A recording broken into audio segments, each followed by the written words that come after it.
अस्सलाम वालेकुम नाज़रीन, महरान टीवी न्यूज़ में अवां खे भलीकार माया फराशा सब खां पहिरियां हिकु नज़र हेडलाइन ते। इसराइल ऐं लबनान जंगबंदीअ ते राज़ी थी विया। अमेरिका जी टे आख़िरी में ॻाल्हियुनि जे चौथे दौर बाद गॾियल ॿधणनामो जारी।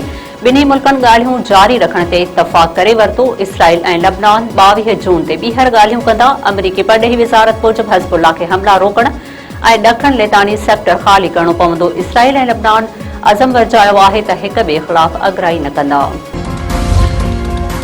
अमरीकी अख़बार दावा कई आहे त अमेरिका हाणे ईरान ख़िलाफ़ ॿीहर जंग न कंदो। सदर ट्रंप पंहिंजे मशीरनि खे ॿुधाए छॾियो आहे त जेसीं ताईं ईरान अमरीकी फ़ौजुनि खे निशानो न बणाईंदो तेसीं ताईं ॿीहर जंग न कंदासीं। रिपोर्ट मुताबिक़ ट्रंप इंतज़ामिया सिफ़ारतकारीअ खे तरजीह ॾेई रही आहे। जंग खे वधीक फैलाइण नथी चाहे।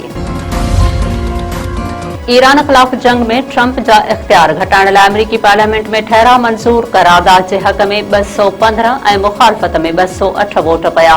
करारदाद डेमोक्रेट्स पारां पेश कई वई आहे। चइनि रिपब्लिकन मेंबर्स बि डेमोक्रेट्स जो साथ ॾिनो आहे। करारदाद मूजिबि ईरान ख़िलाफ़ जंगी कार्रवाई कांग्रेस जी मंज़ूरीअ खां सवाइ न कई वेंदी।